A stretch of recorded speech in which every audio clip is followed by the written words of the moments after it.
இயேசுவில் எனதருமை சகோதர சகோதரிகளே, பிரைஸ் தி லார்ட். இயேசுவுக்கு புகழ், மரியே வாழ்க. இந்த 47வது அதிகாரத்தில் யோசேப்பு தன்னுடைய சகோதரர்களில் 5 மட்டும் அழைத்து கொண்டு பார்வோனை சந்திக்க செல்வதை பார்க்கிறோம்.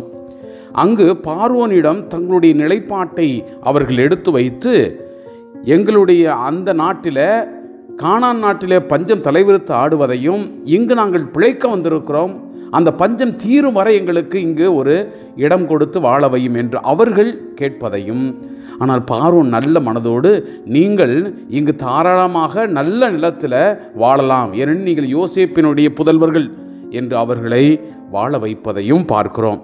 பின்பு அவருடைய தந்தை, யோசேப்பினுடைய தந்தை யாக்கோப்பை பார்வோனுடன் நிறுத்தி அவரிடம் சில கேள்விகள், அவருடைய வயதை வினவுவதையும் நாம் பார்க்கிறோம்.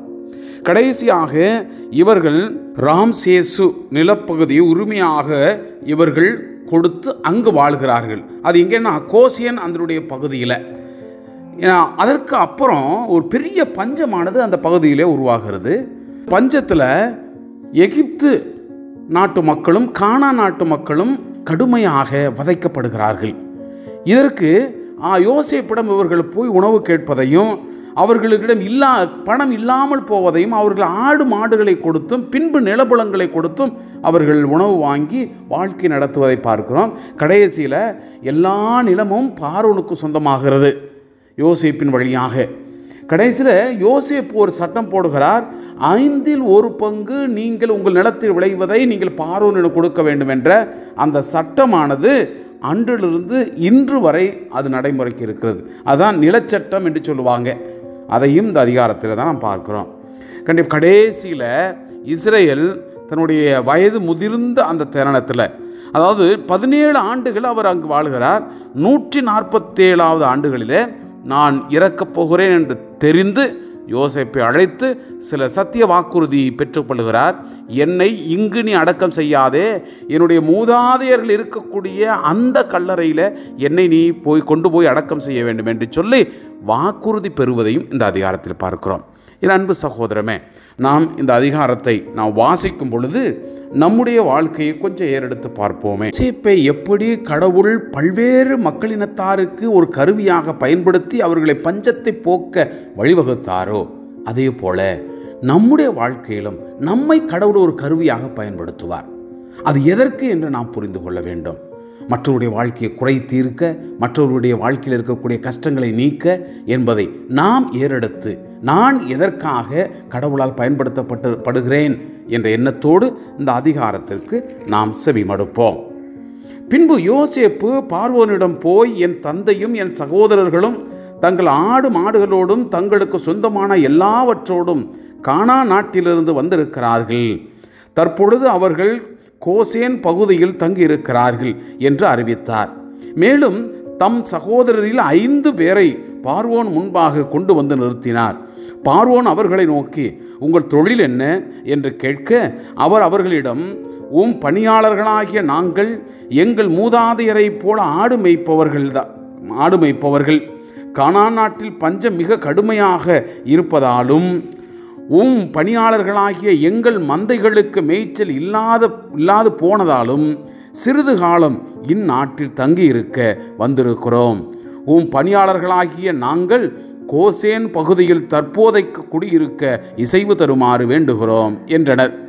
அப்பொழுது பார்வோன் யோசேப்பை நோக்கி, தந்தையும் சகோதரர்களும் உம்மிடம் வந்திருக்கிறார்கள் அல்லவா? எகிப்து நாடு உமக்கு முன்பாக இருக்கிறது. இந்த நாட்டின் சிறந்த பகுதியில் தந்தையையும் சகோதரரும் குடியேறும்படி செய்யும். கோசேன் பகுதியில் அவர்கள் வாழட்டும். அவர்களுடைய திறமையுள்ளவர்கள் உண்டென்று நீர் அறிவீரானால் எனக்கு சொந்தமான மந்தைகளுக்கு பொறுப்பான அதிகாரிகளாக அவர்களை ஏற்படுத்தலாம் என்றார். பின்னர் யோசேப்பு தன் தந்தையை அழைத்து வந்து அரசன் முன் நிறுத்தினார். யாக்கோப்பு பார்வோனுக்கு வாழ்த்து மொழி கூறினார். பார்வோன் யாக்கோப்பை நோக்கி, உமது வயதென்ன என்று வினவினான். அதற்கு யாக்கோப்பு பார்வோனை நோக்கி, என் வாழ்க்கை பயண நாட்கள் 130 ஆண்டுகள். அவை எண்ணிக்கையில் குறைந்தவை, துன்பத்தில் மிகுந்தவை. ஆனால் அவை என் மூதாதையனுடைய நாட்களுக்கு குறைந்தவையே என்றார். யாக்கோப்பு பார்வோனுக்கு வாழ்த்து மொழி கூறிய பின் அவர்களிடம் விடை பெற்று சென்றார். பார்வோன் கட்டளையிட்டிருந்தபடி யோசேப்பு தன் தந்தைக்கும் சகோதரர்களுக்கும் எகிப்து நாட்டில் மிகவும் வளமான ராம்சேசு நிலப்பகுதியை உரிமையாக கொடுத்து அங்கு அவர்களை குடியேற்றினார். மேலும் யோசேப்பு தம் தந்தை சகோதரர் தம் தந்தையினுடைய குடும்பத்தார் அனைவருக்கும் அவரவர் பிள்ளைகளின் எண்ணிக்கைக்கேற்ப உணவளித்து அவர்களை பேணி காத்து வந்தார். பஞ்சம் மிக கடுமையாக இருந்தது. உலகெங்கும் உணவு கிடைக்கவில்லை. குறிப்பாக எகிப்து நாடும் கானான் நாடும் பஞ்சத்தால் வாடின. எகிப்தியருக்கும் கானானியருக்கும் தானியம் விற்றதால் கிடைத்த பணத்தை எல்லாம் ஒன்று சேர்த்து யோசேப்பு பார்வோனுடைய அரண்மனைக்கு கொண்டு வந்தார். எகிப்து கானான் நாடுகளில் பணம் தீர்ந்து போன போது எகிப்தியர் எல்லாரும் யோசேப்பிடம் வந்து, எங்களுக்கு உணவு தாரும், பணம் இல்லை என்பதால் முன் நாங்கள் ஏன் சாக வேண்டும் என்றனர். அதற்கு அவர், உங்களிடம் பணம் இல்லை எனில் உங்கள் மந்தைகளை கொண்டு வாருங்கள், அவற்றுக்கு பதிலாக உங்களுக்கு தானியம் தருவேன் என்றார். எனவே அவர்கள் போய் மந்தைகளை கொண்டு வந்தபோது யோசேப்பு குதிரைகளையும் ஆட்டு மந்தைகளையும் மாட்டு மந்தைகளையும் கழுதைகளையும் வாங்கி கொண்டு அவற்றுக்கு பதிலாக அவர்களுக்கு உணவுப் பொருட்கள் கொடுத்தார். இப்படி கால்நடையெல்லாம் ஈடாக பெற்று அவர்களை அந்த ஆண்டு காப்பாற்றினார். அந்த ஆண்டு முடிந்த பின் அடுத்த ஆண்டில் அவர்கள் மீண்டும் வந்து அவரை நோக்கி, எம் தலைவரிடம் மறைப்பதற்கு ஒன்றுமில்லை, பணம் தீர்ந்து போயிற்று, கால்நடைகளும் எம் தலைவருக்கு சொந்தமாக்கிவிட்டன, எம் தலைவருக்கு அளிக்க எங்கள் உடலும் நிலமும் தவிர எங்களிடம் எஞ்சியிருப்பது ஏதுமில்லை. கண்முன் நாங்களும் எம் நிலமும் ஏன் அழிய வேண்டும்? எங்களையும் எங்கள் நிலத்தையும் உணவுப் பொருட்களுக்கு ஈடாக எடுத்துக்கொள்ளும். நாங்களும் எங்கள் நிலங்களும் பார்வோனுக்கு உடைமைகளாயிருப்போம். நாங்கள் சாகாமல் உயிரோடு இருக்கவும் நிலம் பாழடையாமல் இருக்கவும் எங்களுக்கு தானியம் தாரும் என்றனர். அவ்வாறு யோசேப்பு எகிப்திய நிலம் முழுவதையும் பார்வோனுக்கென்று வாங்கி கொண்டார். ஏனென்றால் பசியினுடைய கொடுமையால் எகிப்தியர் அனைவரும் தங்கள் வயல்கள் எல்லாவற்றையும் விற்றுவிட்டனர். அந்த நாடே பார்வோனுக்கு சொந்தமாயிற்று. எகிப்தின் ஓர் எல்லையிலிருந்து மறு எல்லை வரை இருந்த மக்கள் அனைவரையும் யோசேப்பு அடிமை வேலைக்கு உள்ளாக்கினார். அர்ச்சகர்களுடைய வயல்களை மட்டும் அவர் வாங்கவில்லை. என்றால் பார்வோன் அவற்றை அவர்களுக்கு மானியமாக கொடுத்திருந்தான். பார்வோன் அவர்களுக்கு தந்திருந்த அந்த மானியத்திலிருந்து அவர்கள் உண்டு வந்ததால் அவர்கள் தங்கள் நிலப்புலங்களை விற்கவில்லை. அப்பொழுது யோசேப்பு மக்களை நோக்கி, இன்று உங்களையும் உங்கள் நிலங்களையும் பார்வோனுக்கு உடைமையாக வாங்கிவிட்டேன். இப்பொழுது உங்களுக்கு விதை தானியம் தருகிறேன், அதை நிலத்தில் விதையுங்கள். விளைச்சலில் 5 பாகம் பார்வோனுக்கு செலுத்துங்கள். எஞ்சிய 4 பாகம் உங்கள் வயல்களுக்கு விதையாகவும் உங்களுக்கும் உங்கள் வீட்டாருக்கும் பிள்ளைகளுக்கும் உணவாகவும் இருக்கட்டும் என்று சொன்னார்.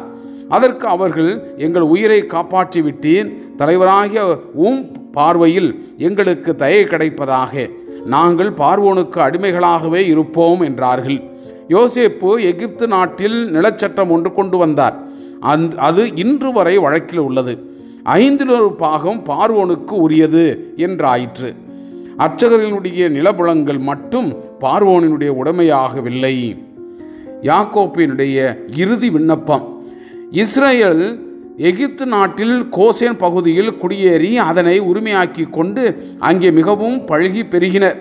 யாக்கோப்பு 17 ஆண்டுகள் எகிப்து நாட்டில் இருந்தார். அவரது வாழ்நாள் மொத்தம் 147 ஆண்டுகள். அவர் தாம் இறக்கும் நாள் நெருங்கி வருவதைக் கண்டு தம் மகன் யோசேப்பை வரவழைத்து அவரை நோக்கி, உன் பார்வையில் எனக்கு தயை கிடைக்குமானால் உன் கையை என் தொடையின் கீழ் வைத்து எனக்கு கனிவும் பற்றும் காட்டுவதாக வாக்களி. என்னை எகிப்து நாட்டில் அடக்கம் செய்யாதே. நான் என் மூதாதையரோடு துஞ்சிய பின் என்னை எகிப்தினின்று எடுத்து கொண்டு சென்று என் மூதாதையனுடைய கல்லறையில் என்னையும் அடக்கம் செய் என்றார். அதற்கு யோசேப்பு, நீ சொன்னபடியே செய்வேன் என்றார். அவரோ, எனக்கு ஆணையிட்டு கொடு என்றார். யோசேப்பும் ஆணையிட்டு கொடுத்தார். அப்பொழுது இஸ்ரேல் படுக்கையின் தலைப்பக்கம் திரும்பி தொழுதார். Praise the Lord. இயேசுவுக்கே புகழ். மரியே வாழ்க.